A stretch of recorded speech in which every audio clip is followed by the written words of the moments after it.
Latest updates ఎప్పటికప్పుడు పొందడానికి Big TV WhatsApp channel follow అవ్వండి. లింక్ డిస్క్రిప్షన్ లో ఉంది.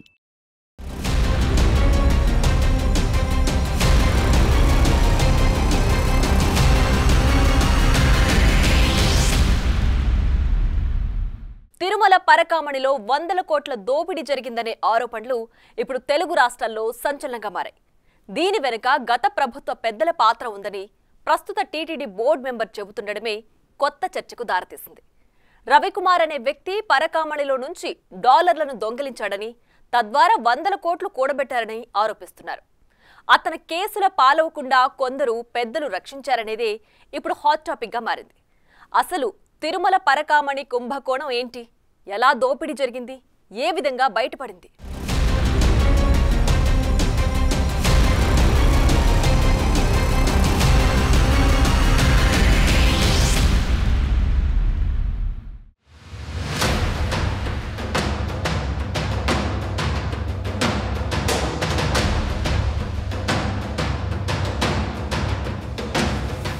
తిరుమల పరకామణిలో భారీ కుంభకోణం.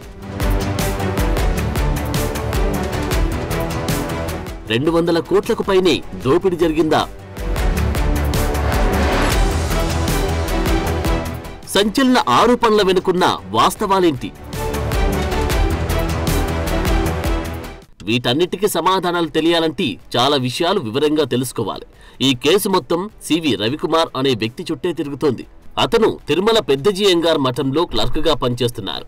అంతేకాదు అధికారికంగా పరకామణి కార్యకలాపాల్ని పర్యవేక్షించే ప్రతినిధిగాను ఉన్నారు. ఏప్రిల్ 29, 2023న ఎప్పటిలాగే పరకామణిలో స్వామివారి హుండీ కానుకల లెక్కింపునకు హాజరయ్యారు. ఈ క్రమంలో తిరుమలేశునికి కానుకగా వచ్చిన అమెరికన్ డాలర్లను రవికుమార్ దొంగిలించారు. తనలో దాచుకొని డాలర్లను బయటకు తీసుకెళ్తుండగా TTD vigilance AVSO Satish Kumar కు రెడ్ హ్యాండెడ్ గా దొరికిపోయారు. అతని దగ్గర నుంచి 72,000 విలువైన అమెరికన్ డాలర్లను స్వాధీనం చేసుకున్నారు. తర్వాత తిరుమల 1 టౌన్ పోలీస్ స్టేషన్ లో రవికుమార్ పై ఏవీఎస్ఓ సతీష్ కుమార్ ఫిర్యాదు చేశారు. దాని ఆధారంగా అతనిపై ఎఫ్ఐఆర్ నమోదు చేశారు. తర్వాత విచారణలో భాగంగా రవికుమార్ దగ్గర నుంచి దొంగిలించిన కరెన్సీ నోట్లను స్వాధీనం చేసుకున్నారు. 2023 మే 30వ తేదీన అతనిపై ఛార్జిషీట్ కూడా ఫైల్ చేశారు. ఇక్కడి దాకా అంతా బాగానే ఉంది. ఇక్కడే కథ మరో మలుపు తీసుకుంది.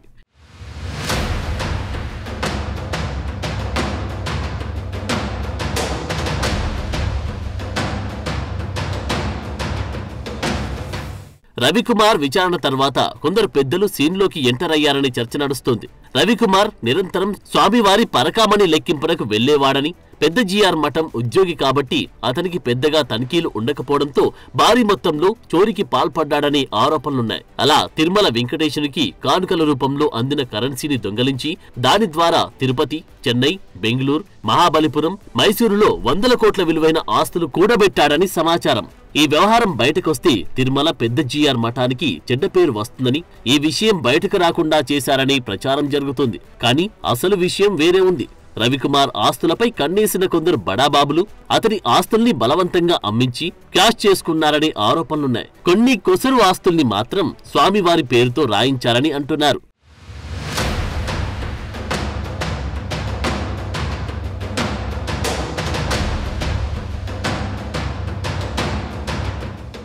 అయితే టీటీడీ విజిలెన్స్ రిపోర్ట్లోనూ కొన్ని కీలక విషయాల్ని ప్రస్తావించారు.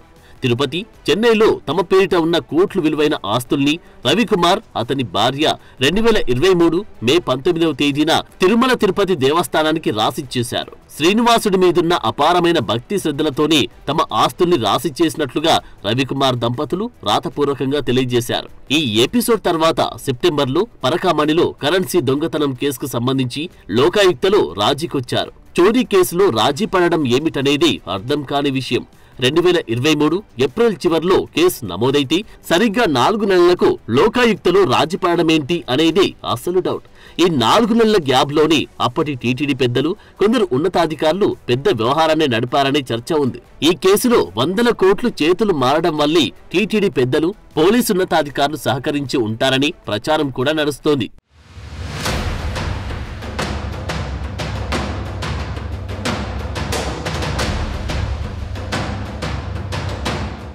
ఇక విజిలెన్స్ రిపోర్ట్లోనూ ఫిర్యాదుదారు ఏవీఎస్ఓ సతీష్ కుమార్, నిందితుడు రవికుమార్ రాజీకి వచ్చారని, తద్వారా కేసు మోసివేస్తున్నట్లుగా ఆదేశాలిచ్చినట్టు తెలిపారు. పరకామణి వ్యవహారం సున్నితమైన అంశం కావడం, పైగా పెద్ద జియంగార్ మఠానికి సంబంధించిన ఉద్యోగి ఇందులో ఇన్వాల్వ్ అయి ఉండడం వల్లే లోకాయుక్తలు ఇద్దరి మధ్య రాజీ కుదిరిందని విజిలెన్స్ రిపోర్ట్ ఇచ్చారు. అదే విజిలెన్స్ రిపోర్ట్లో మరో విషయాన్ని కూడా ప్రత్యేకంగా ప్రస్తావించారు. పోలీసుల నుంచి వచ్చిన తీవ్రమైన ఒత్తిడి వల్లే లోకాయుక్తలో ఏవీఎస్ఓ సతీష్ కుమార్ రాజీకి ఒప్పుకున్నారనే విషయాన్ని రిపోర్ట్లో తెలియజేశారు. అయితే పోలీసులు ఎందుకు ఇంతలా ఒత్తిడి చేశారనేది కూడా ఇప్పటికీ మిస్టరీగానే ఉంది. అసలు ఎవరి ప్రయోజనాల కోసం, ఎవరికి లబ్ధి చేకూర్చేందుకు పోలీసులు ఇంతలా ఒత్తిడి తెచ్చారనేది సస్పెన్స్ గా మారింది.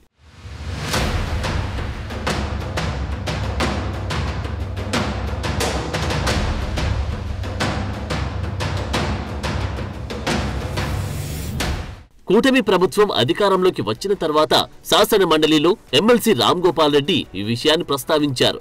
దాంతో దేవాదాయ శాఖ మంత్రి మాట్లాడుతూ పరకామణి ఇష్యూలో 100 కోట్లకు పైగా చేతులు మారాయన్నారు.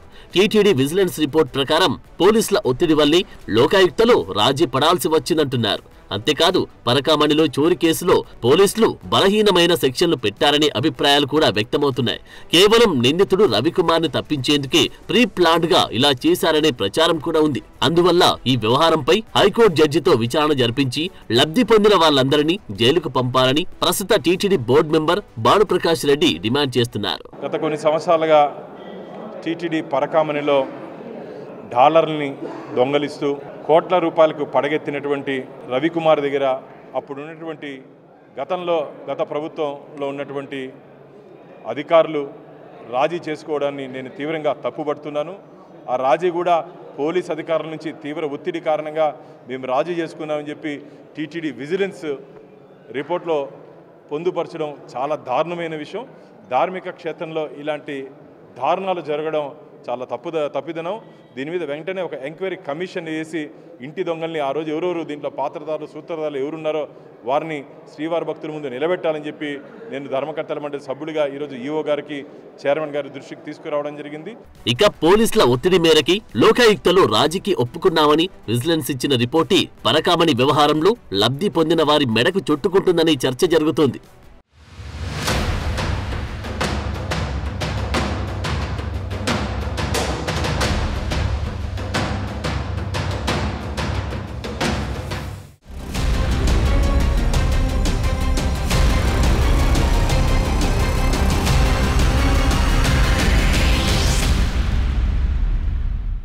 పరకామణిలో డాలర్ల చోరీ కేసును కదిలిస్తే లెక్కలేనన్ని అనుమానాలు వెల్లువెత్తుతున్నాయి.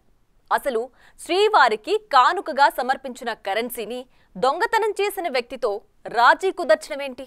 నష్టపరిహారం కింద అతని ఆస్తుల్ని టీటీడీ రాసివ్వమనడమేంటి? చోరీకి పాల్పడిన వ్యక్తికి శిక్ష పడకుండా కేసు నుంచి తప్పించడమేంటి? ఇలా ఎన్నో సందేహాలు తలెత్తుతున్నాయి.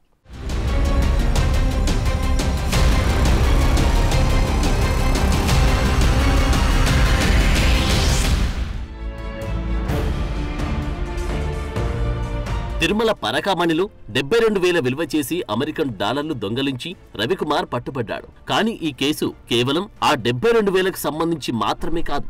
దీని వెనుక 100 కోట్ల వ్యవహారం దాగుంది. అందుకోసమే ఈ రవికుమార్ కేసు ఎపిసోడ్ పై అనేక అనుమానాలు తలెత్తుతున్నాయి. జియ్యర్ మఠానికి చెందిన ఉద్యోగిగా ఉన్న రవికుమార్ కొన్నేళ్లుగా పరకామణిలో నుంచి డాలర్లు దొంగలిస్తున్నాడనే విషయం క్లియర్ గా అర్థమవుతుంది. అతనికి మిగతా వాళ్ళ తనిఖీలు ఉండకపోవడం అతనికి కలిసొచ్చింది. పైగా డాలర్లని చాలా తెలివిగా కొట్టేసేవాడు. ఆపరేషన్ ద్వారా తన కడుపుకి కోత పెట్టించుకొని అందులో విదేశీ కరెన్సీ తరలించారనే ప్రచారం కూడా ఉంది. అలా డాలర్లను మార్చి కోట్ల రూపాయలు వెనుకేసినట్టు తెలుస్తోంది. ఇక్కడ సందేహం తలెత్తుతున్న మరో పాయింట్ ఏమిటంటే కేవలం 72,000 విలువైన అమెరికన్ డాలర్ల కోసమైతే అతను తన ఆస్తుల్ని టీటీడీకి రాసివ్వడు, కేసుని ఎదుర్కొంటాడు. నెల రోజుల్లో బెయిల్ కూడా వచ్చేస్తుంది. అయినా కోట్లు విలువైన ఆస్తుల్ని టీటీడీకి రాసిచ్చేశాడంటే ఖచ్చితంగా లోపాయికారిగా కొందరు పెద్దలకు డబ్బులు, ఆస్తులు ముట్టజెప్పాడని ప్రచారం జరుగుతోంది. ముఖ్యంగా రవికుమార్, అతని భార్య రమ్య పేరుపై తిరుపతి పరిధిలో ఉన్న 5 ఆస్తుల్ని చెన్నైలోని 2 ఆస్తుల్ని టీటీడీకి రాయించేశారు కొందరు పెద్దలు. తిరుపతిలోని మంగళం సమీపంలో ఉన్న పసుమర్తి పనోరమా అపార్ట్మెంట్ లోని 13 ప్లాట్స్, పీకే లేఅవుట్స్ లోని అశోక్ అపార్ట్మెంట్స్ లో ఓ ప్లాట్ టీటీడీకి రిజిస్టర్ చేయించారు. ఒకే అపార్ట్మెంట్ లో 14 ప్లాట్లు కొన్నాడంటే రవికుమార్ ఏ స్థాయిలో పరకామణి నుంచి విదేశీ కరెన్సీ నొక్కేశాడో అర్థం చేసుకోవచ్చు. పరకామణిలో చోరికి పాల్పడిన వ్యక్తికి సంబంధించిన ఆస్తుల్ని టీటీడీకి రాయించేశాం కాబట్టి అతని మీద కేసులవి వద్దని లోక్ అదాలత్లో రాజీ చేశారు. అసలు ఓ నిందితుడు విరాళమిస్తే అప్పటి టీటీడీ పెద్దలు ఎలా తీసుకున్నారు? శ్రీనివాసుడి పరకామణిలో కొట్టేసిన విదేశీ కరెన్సీతో సంపాదించిన కోట్లు విలువ చేసే ఆస్తుల్ని మళ్లీ శ్రీవారికి విరాళం ఇవ్వడమేంటి? ఇవన్నీ కాదు, పెద్ద జియంగార్ మఠంలో క్లర్క్ స్థాయి ఉద్యోగి 40 కోట్లు విలువ చేసే ఆస్తుల్ని టీటీడీకి రాసిచ్చేశాడంటే అతను ఎలా సంపాదించి ఉంటాడు? ఈ విధంగా వచ్చే విరాళాల్ని ఎవరైనా ఒప్పుకుంటారా? అసలు టీటీడీ విజిలెన్స్ అధికారులపై పోలీసులు ఎందుకు ఒత్తిడి తీసుకొచ్చారు? ఈ మొత్తం వ్యవహారాన్ని వెనుకుండి నడిపించిందెవరు? ఇప్పుడు ఇవే ప్రశ్నలు అన్ని వర్గాల నుంచి వ్యక్తమవుతున్నాయి. పైగా ఇందులో ట్విస్ట్ ఏంటంటే కేవలం కొన్ని ఆస్తుల్ని విరాళంగా ఇప్పించేసి రవికుమార్ కు చెందిన మిగతా ఆస్తుల్ని కొందరు పెద్దలు కాజేశారనే ప్రచారం కూడా సాగుతోంది.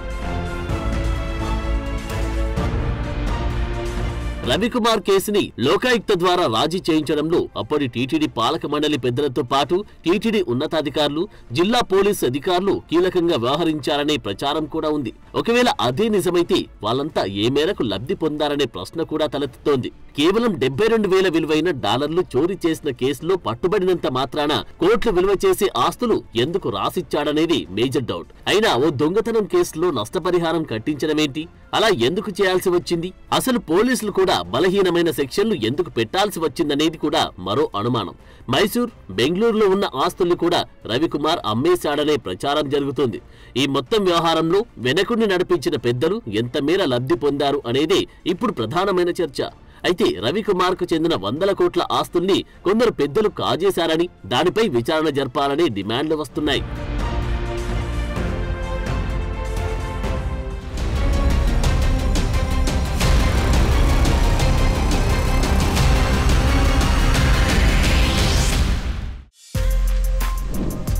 For more videos like this, subscribe Big TV channel.